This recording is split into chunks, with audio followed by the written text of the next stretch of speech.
முட்புதரில் நெருப்பு. Praise Lord. மோசே பார்த்த பொழுது முட்புதர் நெருப்பால் எரிந்து கொண்டிருந்தது. ஆனால் முட்புதர் தீந்து போகவில்லை. ஏன் முட்புதர் தீந்து போகவில்லை? இந்த மாபெரும் காட்சியை பார்ப்பதற்காக நான் அப்பக்கமாக செல்வேன் என்று மோசே கூறிக்கொண்டார். விடுதலை பயணம் யாத்ராகமம் 3:3. மோசே தன் ஆட்டு மந்தையை ஒரேப் மலையில் மேய்த்து கொண்டிருந்த பொழுது ஆண்டவர் அவருக்கு காட்சியளித்ததை இந்த அதிகாரத்தில் பார்க்கின்றோம். தன் மக்களை இஸ்ரவேலரை எகிப்தின் அடிமைத்தனத்திலிருந்து அழைத்து கொண்டு வர மோசேயை அழைத்த அழைப்பின் அருமையான காட்சிதான் அவர் எரிகின்ற ஆனால் தீந்து போகாத முட்புதரை கண்ட காட்சி. மோசே பார்த்த பொழுது அந்த மலையில் எரிந்து கொண்டிருந்தது முட்செடி மட்டும்தான் என்றாலும் அந்த இடத்தில் புல் போன்ற அநேக நல்ல செடிகளும் இருந்திருக்கக்கூடும். அதனால்தான் அவர் தன் ஆடுகளை அந்த இடத்திற்கு மேய்ச்சலுக்காக கூட்டி வந்தார் என தெரிகிறது. ஆனால் ஆண்டவர் மேய்ச்சலுக்காக இருந்த நல்ல செடிகளை தேர்ந்தெடுக்காமல் யாரும் விரும்பாத இந்த முட்செடியை தேர்ந்தெடுத்திருக்கின்றார். முட்செடியை பார்த்தவுடன் மோசேயும் கூட இதை தவிர்த்திருக்கலாம். ஏனென்றால் அதன் பக்கம் போனால் முட்கள் கிழித்து ஆடுகளுக்கு சேதம் வந்துவிடும் என்று எண்ணி மோசேயே இந்த முட்செடியை தவிர்த்திருக்கலாம்.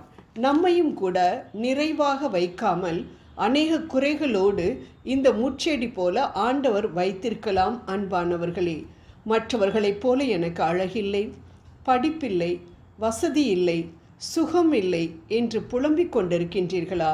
கவலைப்படாதீர்கள். நல்ல செடிகளை பார்த்து ஏங்கிக் கொண்டிருந்த முட்செடிக்கு ஒரு நாள் வந்தது.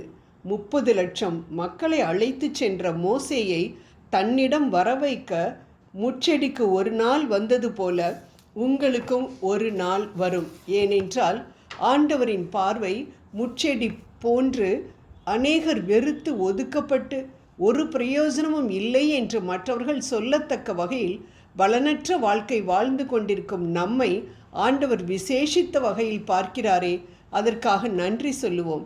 நல்ல செடிகளின் நடுவில் இருந்த முள்ளின் மீது அவர் இறங்கி வருவார் என்றால் அவரால் படைக்கப்பட்ட ஆனால் மற்றவர்களால் கைவிடப்பட்ட அவரின் பிள்ளைகளாகிய நம்மேல் இறங்க மாட்டாரா?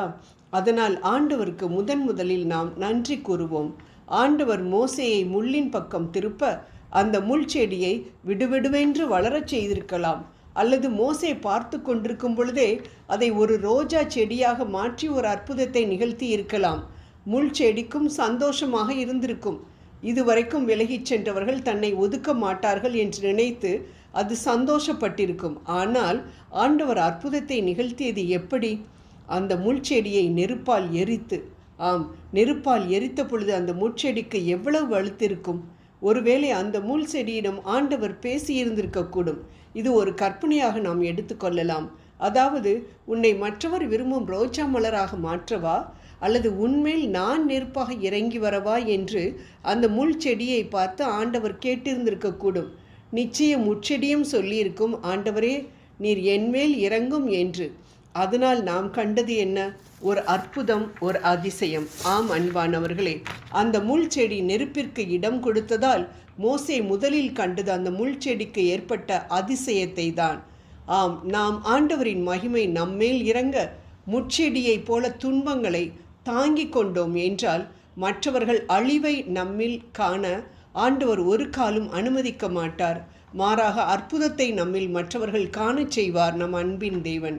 நம்மை பார்த்து மற்றவர்கள் சொல்வார்கள், இவர்கள் வாழ்க்கை அவ்வளவுதான், இவங்க எங்கே தலதூக்க போகிறாங்க, முடிஞ்சிச்சு அவங்களுடைய வாழ்க்கை என்று நினைத்தோமே, ஆனால் எப்படி எழுந்து வந்து விட்டார்கள் என்று மற்றவர்கள் சொல்லும்படி நம்மில் அற்புதத்தை காணச் செய்வார் நம் அன்பின் தேவன். ஜெபம் செய்வோம். அன்பின் தேவனே, முட்செடி போன்ற எனது வாழ்க்கையை உமது மகிமை வெளிப்படும் வாழ்க்கையாக மாற்ற என்னை ஒப்பு கொடுக்கின்றேன். என் விருப்பத்தை அல்ல, உம் விருப்பத்தை நிறைவேற்ற என்னுள் இறங்கும் ஆண்டவரே. என் மதிப்பையும் என் அடையாளத்தையும் மாற்ற வல்லவராயிருக்கிற ஆண்டவரே, எனக்கு முன்பாக எழும் பழிச்சொற்களையும் தூஷண வார்த்தைகளையும் நீர் எடுத்து போடுத்துவதற்காக நன்றி கூறுகின்றேன். ஆமென்.